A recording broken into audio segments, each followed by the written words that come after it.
ये बलिया वासियों का दुर्भाग्य होगा कि जो भिरंगी बाबा की जय बोला ही नहीं है आज तक, उसको वोट देंगे। सनातन पांडे की जगह पे किसी को भी टिकट मिलता तो नीरज शेखर को यहाँ की जनता हराती। जो प्रत्याशी है नीरज शेखर, उनके पिताजी ने कश्मीर से कन्याकुमारी तक पदयात्रा की थी, सबसे बड़ी पदयात्रा अभी तक मानी जाती है। कई जगह जनसभाएं की थी और जनसभाओं की शुरुआत में उन्होंने एक ही बात बोला था, शुरुआती भाषा यही होती थी कि भिरंगी बाबा की जय, और उनका पुत्र 17 वर्षों में पहली बार बोला है भिरंगी बाबा की जय। लोग जो नए नए भाजपाई हैं, ये भारतीय जनता पार्टी के नहीं है, ये जातिवाद के प्रेम में पागल लोग हैं। जी हाँ, सुना आपने, ये बलिया लोकसभा क्षेत्र की जनता है और जनता क्या कह रही है। बीजेपी प्रत्याशी नीरज शेखर पर जमकर बरसे लोग। पूर्व प्रधानमंत्री स्वर्गीय चंद्रशेखर जी के पुत्र हैं नीरज शेखर, जो एनडीए गठबंधन से बलिया लोकसभा से प्रत्याशी हैं। यही बात जो उन्होंने कहा था वही बात जनता कह रही है। बीजेपी प्रत्याशी नीरज शेखर खुले मंच से 17 सालों में पहली बार महर्षि भृगु का नाम लेने की बात बोले हैं। देखिए एक रिपोर्ट। एक बार जोरदार उद्घोष हो जाए, एक बार सबसे एक बार मेरा अनुरोध है, बोलो भृगु बाबा की। धन्यवाद।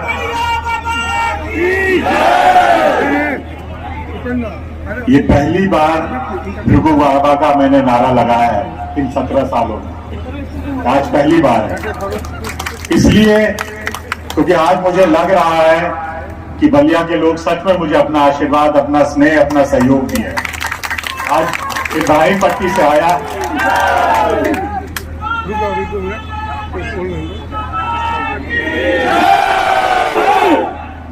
तो वहीं बलिया लोकसभा की जनता बलिया के विकास को लेकर के जमकर साधा निशाना, कहा कि बिजली, सड़क, स्वास्थ्य सब बदहाल है। तो वहीं बता दें कि बलिया लोकसभा में सपा से सनातन पांडे हैं, तो दूसरे तरफ बीजेपी के प्रत्याशी नीरज शेखर हैं। और जनता ने क्या कहा, देखिए पूरी रिपोर्ट।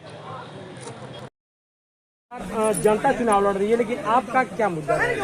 बलिया में विकास का कोई मुद्दा ही नहीं है। बलिया में लोग कह रहे 2 बार से भारतीय जनता पार्टी के सांसद रहे हैं। अभी हम लोग बलिया के सबसे शानदार जगह कह सकते हैं, कलेक्ट्रेट है ये। कलेक्ट्रेट में स्थिति या रोडों की स्थिति आप देख सकते हैं। आप रोड यहाँ पे पीछे कैमरा आप दिखाइए थोड़ा, ये कलेक्ट्रेट की स्थिति है।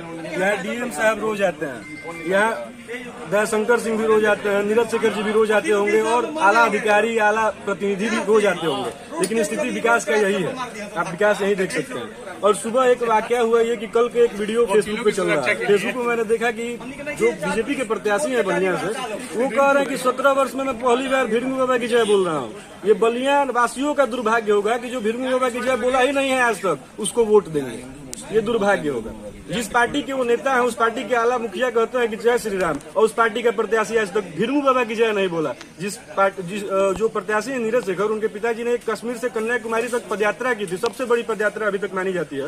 और उस पदयात्रा में उन्होंने कई जगह जनसभाएं की थी और जनसभाओं की शुरुआत में उन्होंने एक ही बात बोला था, शुरुआती भाषा यही होती थी कि भिरंगी बाबा की जय, और उनका पुत्र 17 वर्षों में पहली बार बोला है भिरंगी बाबा की जय। और आप समझ सकते हैं कि वो बलिया से कितना जुड़े होंगे। बीजेपी तो कह रहे कि हम विकास की नदियां बहा रहे हैं। अब विकास 10 बार से इससे पहले यहाँ भरत सिंह सांसद थे, भाजपा के ही थे। अभी वीरेंद्र सिंह मस्त सांसद थे, यही बलिया भाजपा से ही। और विकास अब आपको मैं तो दिखा ही रहा हूँ। थोड़ा कैमरा पीछे कर लीजिए भैया, अपना पीछे करिए, अपने पीछे ये देखिए कैमरा, विकास दिखाइए। थोड़ा जूम इन जूम आउट करिए भैया, विकास दिखाइए। ये विकास है बलिया कलेक्ट्रेट की। ध्यान से घूमना नहीं तो और यहाँ मौजूद जहाँ यहाँ जितने लोग बैठे हैं, 90% लोगों को मैं जानता हूँ। एगो भोजपुरी में कहावत कहाला भैया कि उहे सियरा हर रंग बदल ले बा। जो वर्तमान में भारतीय जनता पार्टी के जो प्रत्याशी हैं, वो मुझे याद है 2014 में भरत सिंह प्रत्याशी थे भाजपा के, और वो जापलिंगगंज में एक जगह वोट मांगने गए थे। नीरज शेखर भी प्रत्याशी थे समाजवादी पार्टी के। वो वहां जब गए तो एक बच्चा कहा कि हर हर मोदी, घर घर मोदी। तो वो उस वक्त जानते हैं क्या कि वो सपा के प्रत्याशी थे, तो उनका भाषा यह था कि ये बीजेपी की IT सेल का देना। और अब आज यही लोग कह रहे हैं कि बीजेपी का ये एडिटेड वीडियो है।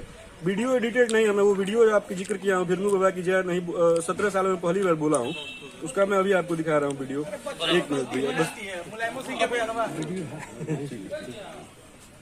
ठीक है, कहने का ये तात्पर्य कि इस बार जो चुनाव हो रहा है धरातल पर, इस बार जो चुनाव हो रहा है वो संघर्ष बनाम परिवारवाद हो रहा है। इस बार यहाँ बलिया में मतलब एक बयार टाइप का चल रही है कि हम मैंने भाजपा के जिला अध्यक्ष भी मैं ही बनूंगा, भाजपा का जिला महामंत्री भी मैं ही बनूंगा, भाजपा के जिला कार्यालय मंत्री भी मैं ही बनूंगा, और भाजपा का विधायक भी मैं ही बनूंगा, भाजपा का सांसद भी मैं ही बनूंगा, भाजपा का जिला पंचायत अध्यक्ष भी मैं ही बनूंगा, MLC भी मैं ही बनूंगा। तो बलिया ने इस बार मन बना दिया है, बलिया की 5 विधानसभाओं ने इस बार मन बना लिया है परिवारवाद के खिलाफ वोट करने का। ये वो पहले समाजवादी पार्टी के प्रत्याशी थे और समाजवादी पार्टी की ही देन है कि विकास। यह राजनीतिक इतिहास का पहला कोई घटना नहीं है कि कोई दूसरी पार्टी से किसी और पार्टी में गया। ऐसा कोई कुछ नहीं रहा है। यहीं पर जो कई नेता ऐसे थे जो बलिया का विकास कराए थे और टिकट कटा तो उन्होंने पार्टी बदल दी। आपके प्रश्न का उत्तर है तो पार्टियां बदलना नेताओं का उस पर कोई बहुत वो गंभीर विषय लोकतंत्र में नहीं माना।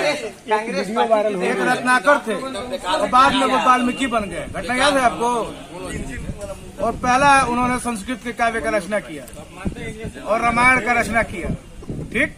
तो वाल्मीकि जो रत्नाकर जो है वाल्मीकि बन सकता है। तो नीरज शेखर ये भारतीय जनता पार्टी के विचारधारा से प्रभावित होकर के और आज भारतीय जनता पार्टी के प्रत्याशी हैं और सारे भारतीय जनता पार्टी के जो भी कर्मठ कार्यकर्ता हैं, देवतुल्य कार्यकर्ता हैं, उनको जिताने के कार्य में लगे हुए हैं। एक वीडियो वायरल हो रही है समाजवादी पार्टी के नेताओं का कहना वीडियो है की कि बात मत कीजिए भाई साहब, वीडियो की बात मत कीजिए क्योंकि वीडियो आपकी ऐसी वायरल हो जाएगी कि आपको खंडन करते करते आपका महिमा मंडन हो जाएगा। कहाँ के रहने वाले हैं? मैं ग्राम चंदौक पोस्ट भावसर दुभड़ का रहने वाला हूँ।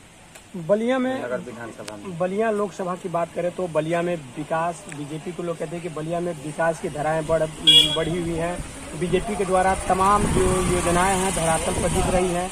इस बार के चुनाव में क्या जनता क्या मूड बना रखी है? क्या जनता ने मूड बना लिया है? जो इन्होंने कहा कि नदियाँ बह रही हैं, नदियाँ तो बहती हैं। एक तरफ हम लोग गंगा से घिरे हुए हैं, एक तरफ हम लोग सरजू से घिरे हुए हैं और कटान से किसान कराह रहे हैं और आए दिन आंदोलन होते हैं। और उस कटान के रोक के थाम के लिए सरकार की क्या व्यवस्था है, हमारे सांसदों ने क्या पहल की है, ये सबको पता है। लेकिन हाँ, और बात हो रही है कि समाजवादी पार्टी के मुखिया जो हैं वो अपने पिताजी को हटा दिए, क्या किए, पार्टी से हटाए। तो मैं ये भी कहना चाहता हूँ जो हमारे यहाँ प्रत्याशी हैं नीरज शेखर जी, इनके पिताजी माननीय चंद्रशेखर जी, ये जब बोल रहे हैं हमारे पार्टी के मुखिया पे तो ये अपने पिता को भी बोल रहे हैं, क्योंकि इनके पिता ही मुलायम सिंह यादव को सबको पता है कि संरक्षण दिए थे और मुख्यमंत्री बनवाने में उनकी अहम भूमिका थी। तो ये अपने पिता को गाली दे रहे हैं। ये जब अपने पिता की विचारधारा पे नहीं चल सके, जिन्होंने भारतीय जनता पार्टी और राष्ट्रीय स्वयंसेवक संघ का अपने जीवन भर विरोध किया, उनके एक मत से सरकार गिर गई थी अटल जी की। तो ये लोग जो नए नए भाजपाई हैं, ये भारतीय जनता पार्टी के नहीं है, ये जातिवाद के प्रेम में पागल लोग हैं। और बलिया की जनता इस बार मन बना चुकी है कि इनको हटाना है और किसी न किसी को भी टिकट मिला होता है। ये सनातन पांडे की बात नहीं है। सनातन पांडे की जगह पे किसी को भी टिकट मिलता तो नीरज शेखर को यहाँ की जनता हराती, क्योंकि परिवारवाद से यहाँ के लोग त्रस्त हो चुके हैं और इनको दुख दिखा था। इन्होंने जिस दिन टिकट मिला उस दिन भी कहा कि मुझे इस बात का दुख है कि 19 में मैं चुनाव नहीं लड़ा। उनको इस बात का दुख नहीं है कि बलिया का विकास कितना हुआ। बलिया अभी भी सबसे पिछड़ा जिला माना जाता है। बीजेपी के लोगों का कहना है कि गठबंधन के पास प्रधानमंत्री का कोई चेहरा नहीं है। गठबंधन का प्रधानमंत्री का चेहरा एक नहीं है, अनेक है। हमारे पास राहुल गांधी जी जैसा नेतृत्व है, अखिलेश यादव है, अखिलेश यादव है और अरविंद केजरीवाल है, ममता बनर्जी है, जितने लोग हैं। ये इन लोगों का विषय नहीं है कि कौन गठबंधन का प्रत्याशी होगा और कौन प्रधानमंत्री बनेगा।